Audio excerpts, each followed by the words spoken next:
La idea es contarles hoy esto que está sucediendo y es cómo a medida que viene avanzando la era digital, la información está reemplazando al instinto. Y es importante que nosotros veamos esto en un contexto funcional. Uno de los grandes retos que tiene hoy el concepto del Big Data es que procesar toda la información que genera es muy difícil. Les voy a poner un ejemplo claro, sencillo, con una página web. En el momento en el que nosotros digitamos www.nestle.com.co, es totalmente diferente a si le hacemos clic a un link que está en Google. Y es totalmente diferente a si accedemos a esa información a través de algo que vimos, por ejemplo, en redes sociales. Toda esa información que estamos viendo ahí, únicamente la fuente de acceso ya nos da unos datos muy importantes que podemos convertir en insights para trabajar con nuestros diferentes clientes. Entonces, si nosotros nos ponemos a pensar cómo reemplazar el instinto con datos, el principal reto tiene que ver con, ok, cómo almaceno esos datos, y el segundo reto es cómo interpreto esos datos, y el tercer reto, que para mí es el más complicado, es cómo lo ejecuto, que es realmente de lo que vamos a empezar a hablar hoy, y es cómo los datos nos pueden ayudar a guiarnos dentro de un proceso de una campaña.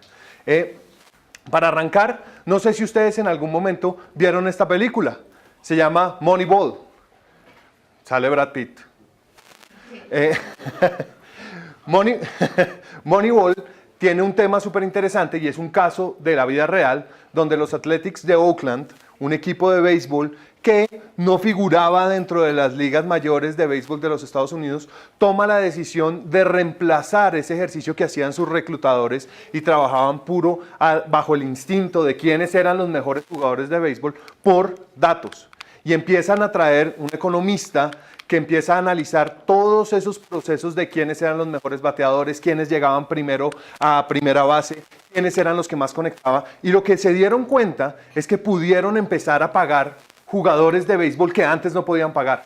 Los datos les dieron una herramienta financiera. Para ellos competir, por ejemplo, contra los Indians de Cleveland, era muy difícil porque no tenían los recursos económicos, digámoslo así, para hacerlo.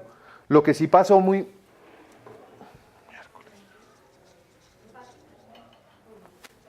Se murieron. Ahí volvieron algunos. Lo que sí pasó en ese momento fue que definitivamente ellos pudieron comprar los jugadores que, basados en los datos, llegaban mucho más a primera base, bateaban mucho más, lograban ser mucho más efectivos. Pero nadie los quería comprar. La variación en costo fue lo que les dio la diferenciación. Basados en esta información, nosotros empezamos a mirar, bueno, ¿quién más ha hecho este tipo de cosas? Y por ejemplo, apareció esta señora, Ann Milgram. Ann Milgram fue la fiscal del General Attorney del distrito de New Jersey. Y cuando llegó, se encontró que había un montón de casos, un montón de files puestos así en pilas con post-its encima. Y así era como manejaban la información de lo que estaba sucediendo con los casos criminales en Nueva Jersey. Lo más impresionante es que en ese momento New Jersey era la ciudad con mayor índice de criminalidad en Estados Unidos. ¿Ella qué hizo? Creó un sistema donde los datos le empezaron a dar muy claro quiénes eran los principales delincuentes que ellos tenían que empezar a perseguir y cómo deberían tratar sus casos de una manera muy eficiente.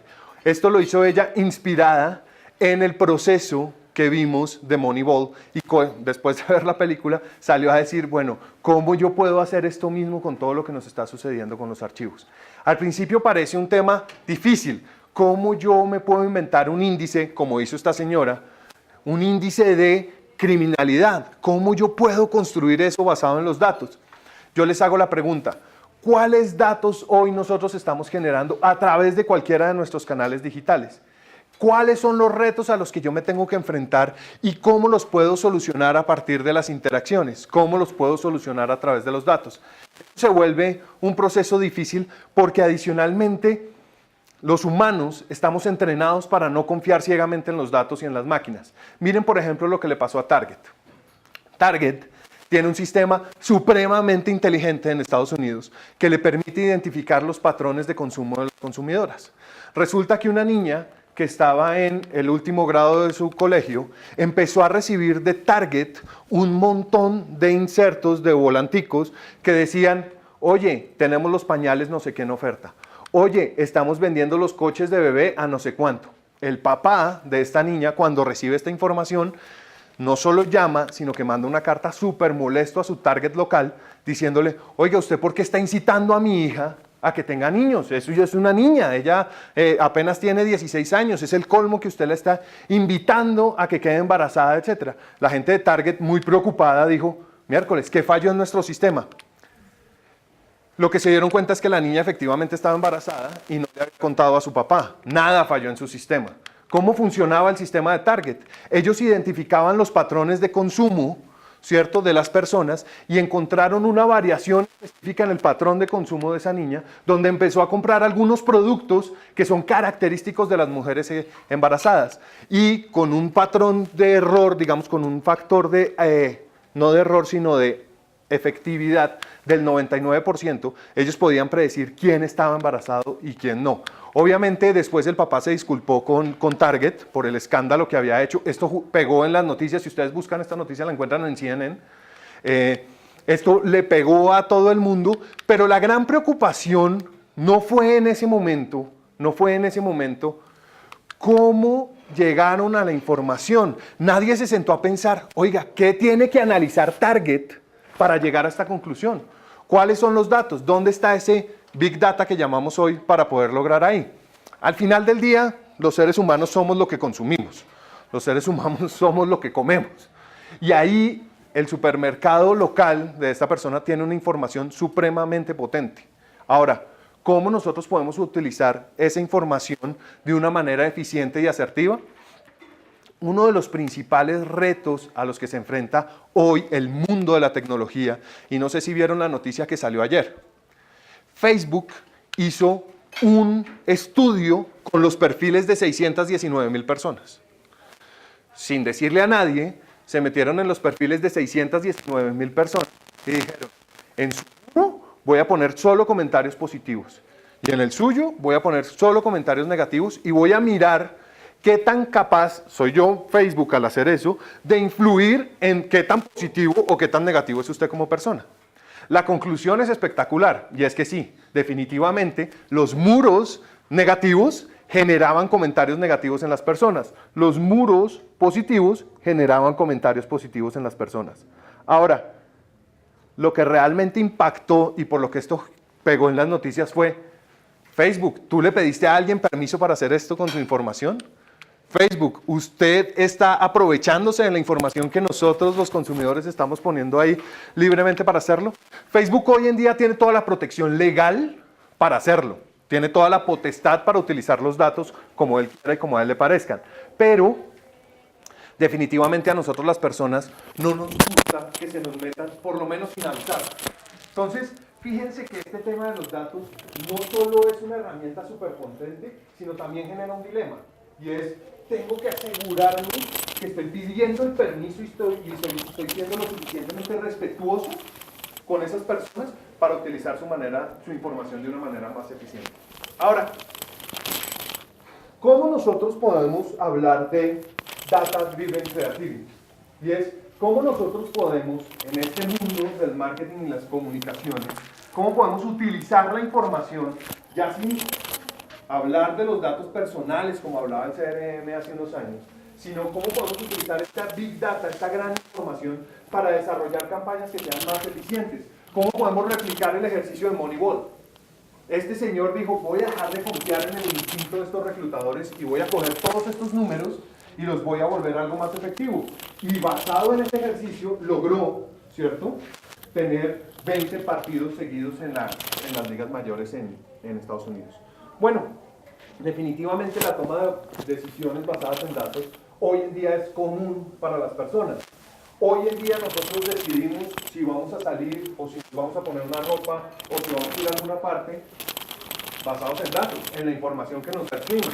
¿Quién no usa la herramienta de clima de su celular? Y aunque en Colombia a veces no es tan efectiva como uno quisiera, por lo menos la puede utilizar uno al revés. Si el reporte dice que va a llover, pues no llevo la sombrilla.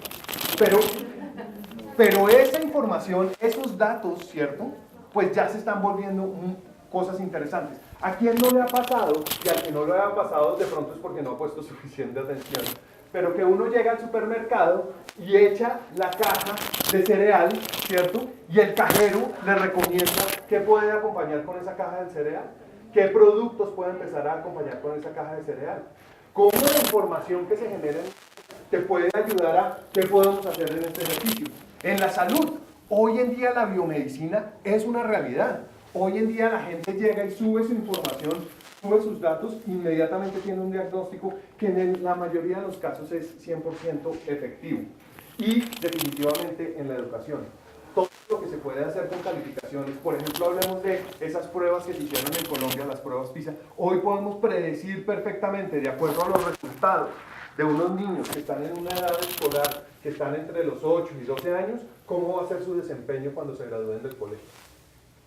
Toda esa información, todos esos datos, son cosas que utilizamos en el día a día para ver qué podemos hacer, para ver qué decisiones podemos tomar. La pregunta es, si hay una gran oportunidad, ¿cierto?, de toma de decisiones, y cuando uno trabaja en marketing, cuando uno maneja presupuestos, uno de los retos más grandes es la toma de las decisiones. ¿Ejecuto esta idea o ejecuto esta? ¿Me voy con esta recomendación que me están haciendo aquí o me voy con esta recomendación que me están haciendo allá? Pues la oportunidad está en cómo nosotros podemos coger esas interacciones, ¿cierto?, de las marcas y convertir eso en engagement.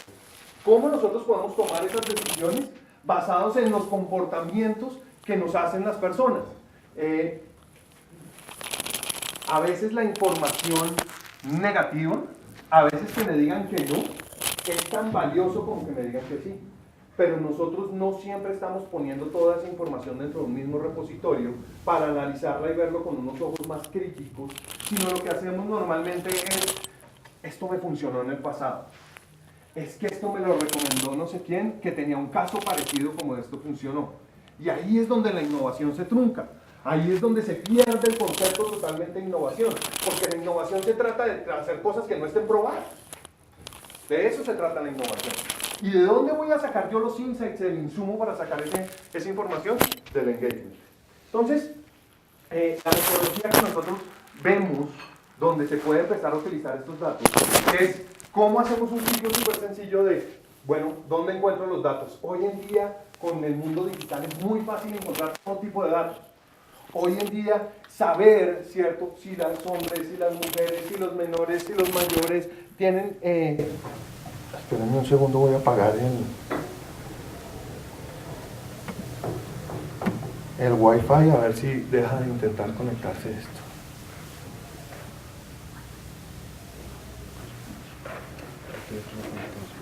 No, ya está funcionando. Sí, muchas gracias. Lo que voy a hacer es que voy a apagar el...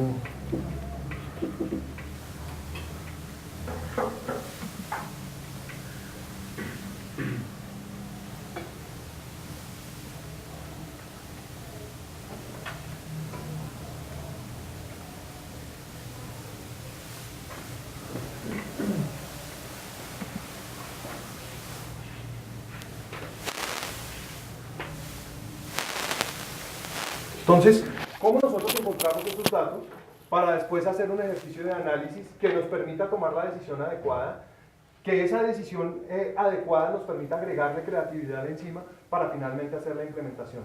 Fíjense que si nosotros lográramos tener siempre un tablero del control donde sustentáramos esas interacciones, esa creatividad, esas ideas en datos, pues se vuelve un proceso mucho más sencillo de toma de decisiones. Ojo, esto no garantiza el resultado y yo creo que es importante hacer esa claridad.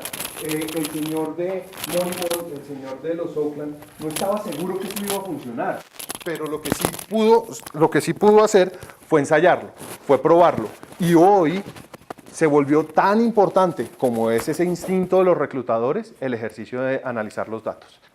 Ahora, si nosotros podemos definir con los datos estas simples variables de qué pasó, cómo pasó, cuándo pasó y en dónde pasó, si nosotros tenemos esa información que se dan en las interacciones que tenemos el día a día con los consumidores, en todos los puntos. Ahora, ¿qué puntos puedo medir? ¿Qué puntos puedo incluir en una base de datos? ¿Qué puntos puedo incluir en un Excel para analizarlos? ¿puedo incluir en un Excel lo que sucede, por ejemplo, en una góndola del supermercado? ¿Sí?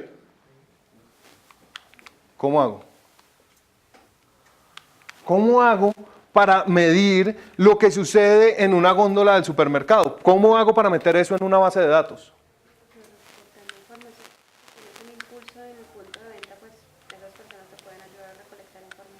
Sí. Ahora, estás dependiendo de la persona, la velocidad, del costo. Pero si uno se pone a pensar, hoy en día instalar una cámara web es facilísimo. Es súper fácil. Y instalar un software de reconocimiento facial es súper fácil. Es que hace 3 años eso era un reto, una locura. Ahora, si nosotros cogemos e instalamos hoy una cámara web, ¿cierto? En esa góndola y empezamos a mirar qué pasa con la gente, cómo, etcétera.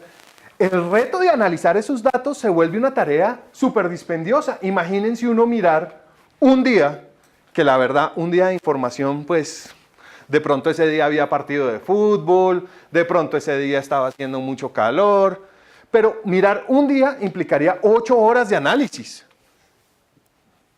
Pero ¿qué tal si nosotros tenemos un software que puede mirar todo un mes y puede analizar las caras de las personas todo un mes e identificar patrones? Hoy en día eso es una realidad. Y hoy en día eso es muy fácil de hacer. Antes era un reto económico grandísimo. Hoy en día no. Hoy en día uno puede bajar un software de internet que le integre todos los datos, tener un disco duro de 3 teras, que es así de grande, ¿cierto? Detrás, y una camarita conectada a internet que 4G, cualquier celular hoy te lo entrega, y transmitir toda la información. Ahora, ya el reto de capturar la información no es un problema. El reto del software que me la analice no es un problema. ¿Saben cuál es el reto que nos está costando trabajo? Y es, ¿de verdad estoy dispuesto a capturar esa interacción? ¿De verdad estoy dispuesto a hacer eso? ¿De verdad estoy dispuesto a convertir este banco de comportamientos en insights? ¿Sí estoy dispuesto a hacer la tarea que necesito para hacer eso? ¿Estoy dispuesto a sacrificar mi instinto por los datos? Porque imagínense que la toma de decisiones ahí puede ser completamente distinta. Imagínense que nosotros hiciéramos este ejercicio, ¿cierto? Y es, ¿cómo dejo de confiar en el que más gana en el cuarto? Que es uno de los problemas más grandes que tienen las compañías, todas en general, que se sientan en una sala de juntas y no sé quién, entonces llega el VP de no sé qué y dice, yo creo que deberíamos hacer esto porque mi hijo se metió el otro día a internet y hizo esto.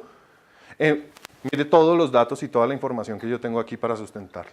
Entonces, nosotros, ¿cómo podemos empezar a trabajar en eliminar un poquito esto y basarlo mucho más en datos? ¿Cómo podemos empezar a utilizar esas fuentes que hoy parecen lejanas, pero insisto, son mucho más fáciles de lo que creemos? Ahora, ¿qué nos pueden enseñar los datos a las personas que manejamos marcas? Y es cómo toda esta carreta la volvemos una realidad para generar engagement. Lo que hicimos fue, aprovechando el momento y aprovechando los 2 temas de conversación que le importan a los colombianos en este momento, porque tristemente es así. Los 2 temas que hoy generan engagement en las redes sociales en Colombia son estos 2, mundial y elecciones. El mundial no ha terminado y creo que lo que va a pasar de aquí para adelante va a ser explotar aún más esos números. Entonces vamos a hablar del tema de elecciones. Y obviamente les pido que, sin importar cuál sea su afiliación política, miremos este análisis basado en datos. ¿Listo? Lo primero es que en el 2014 nosotros tenemos 2 elecciones. Las elecciones que se hicieron para el Congreso y las elecciones presidenciales. Yo no sé si cada uno de ustedes está igual de sorprendido que yo.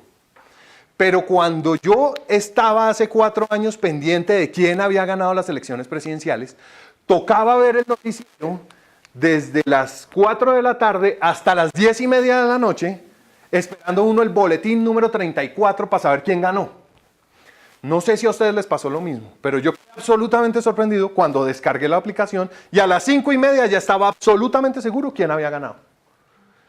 Ese es el poder de los datos. Ese es el poder de la información. Y no sucedió solo con la campaña presidencial, también sucedió con la campaña del Senado, que además, acuérdense que estábamos eligiendo más de 250 personas. O sea, no estamos hablando de aquí en la segunda vuelta que eran dos dos lados de la historia nomás. Estamos hablando de 150 personas diferentes que tenían conteos de votos distintos. No sé si se acuerdan del tarjetón, era una cosa muy grande. Pero lo que nosotros pudimos ver es que la información que estaba disponible era muy importante. Y era tan importante que inclusive Facebook se metió en el cuento y empezó a hacer cosas distintas. Facebook desarrolló, ¿cierto?, un área donde nosotros podríamos decir, oiga, ¿sabe qué? Yo sí voy a votar y sí voy a participar. Y era un pulso que nos empezaba a decir, bueno, si esto es lo que está sucediendo en Facebook, que tiene alrededor de 18 millones de colombianos conectados, y este es el comportamiento que están dando, ¿qué tan parecido a la realidad es esto? ¿Qué tan parecido a lo que está sucediendo puede ser lo que la gente está compartiendo aquí en Facebook? Ahora, lo que empezamos a ver, ¿cierto?, es la información que se empezaron a generar a través de este tipo de herramientas, como por ejemplo Social Bakers, que hace una medición de las interacciones de las diferentes campañas presidenciales. Estas son mediciones de 30 días a 30 días de la segunda vuelta presidencial. Es cómo se estaba viendo el panorama. En ese momento, el panorama se estaba viendo de esta manera. Había un candidato presidente con 783,000 likes, o sea, tenía la oportunidad de llegar a esas 783,000 personas si su engagement fuera del 100%. ¿Alguno de ustedes conoce una campaña con un engagement del 100%? ¿Conocen una campaña con más del 10%? Claro, la relevancia. Y lo que empezó a pasar fue eso. Las marcas, cuando ustedes miran los promedios de lo que hacen las marcas, jamás están superando el 7%. O sea, es muy, muy extraño que superen el 7% sin haber hecho una cosa realmente extraordinaria. Lo que empezó a pasar en el mundo político es que estábamos viendo engagements de hasta el 68%. Estábamos viendo que la gente le podía llegar a estos números, a un gran volumen de estos personajes de una manera, llamémosla así, gratuita. Y digo que no es 100% gratuito porque la construcción de esta gente les costó mucho dinero, mucho tiempo y mucho esfuerzo. Pero en el momento de hablar tenían esos niveles de engagement. Pero ¿qué pasa? No es suficiente cuando nosotros estamos hablando que un presidente se elige en Colombia con más de 7 millones de votos.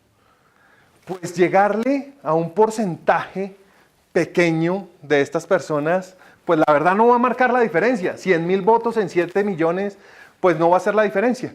Y lo que empezamos a ver, y por eso es que estamos hablando hoy de política, es que la gente estaba hablando de esto. Estaba teniendo unos volúmenes de interacciones enormes. Si ustedes se dan cuenta, por ejemplo, de 783,000 seguidores que tenía Juan Manuel Santos, tenía un volumen total de interacciones de 1.700.000 interacciones. Y en el caso de Oscar Iván Zuluaga, de 468,000 likers que tenía un total de interacciones de 4 millones. ¿Por qué había tanta interacción y por qué había unas diferencias tan grandes entre un candidato y otro? Si ustedes se dan cuenta, digamos como que estas tendencias de lo que sucede con estos tres son como normales, pero ahí hay una gran diferencia. ¿Qué es lo que estaba sucediendo? ¿Qué es lo que está sucediendo para hacer eso? Nosotros lo que hicimos fue, ¿cómo hacemos un análisis de esa información? Entonces, lo primero que hay que entender, ¿cierto?, es cuál es el tipo de interacciones que nosotros podemos tener, por ejemplo, en Facebook, ¿cierto? Es totalmente diferente una interacción de una persona que le da like, ¿cierto? Aquí lo vemos, a un comentario o a compartir. Si ustedes me preguntan a mí, hoy en día, ¿cuál es el reto más grande que tienen las marcas? De esos tres indicadores. Compartir. ¿Por qué? Porque es extensión del mensaje, porque es realidad. Porque es creerlo y además quererlo recomendar. Entonces, definitivamente hay un tema de lo importante que es ese consumidor para nosotros y lo fiel que comparte un contenido, pero también hay un tema de si Facebook nos está diciendo, ojo, yo voy a hacer todo lo posible para que tu alcance orgánico sea muy bajito y para que si quieres llegar al resto del alcance lo tengas que pagar, pues compartir se vuelve una herramienta súper potente, porque dejo de hablarle a los mismos 10 gatos que le vengo hablando durante 3 años, sino le empiezo a hablar a un espectro mucho más grande. Sin embargo, la data que nosotros empezamos a ver acá también empezaba a generar diferencias. ¿Qué pasa, por ejemplo, con este volumen de comentarios versus el resto de candidatos? ¿Por qué todos estos están entre el 6 y el 3 y este está en el 28? ¿Qué pasaba con esos comentarios? ¿Será que nosotros hoy en día estamos en capacidad de analizar esos comentarios y ver cuáles son las palabras más usadas dentro de esa nube de comentarios? Claro. No necesariamente son buenas. No importa, insisto que no nos vamos a meter en la discusión de si son buenos o malos, pero lo que sí podemos ver es que los comentarios que estaban haciendo acá, pues sí podríamos hacer un mining de las palabras, de todas las palabras que están diciendo, y podríamos encontrar cuáles eran las palabras que más estaban diciendo, ¿cierto? Ahora, dentro de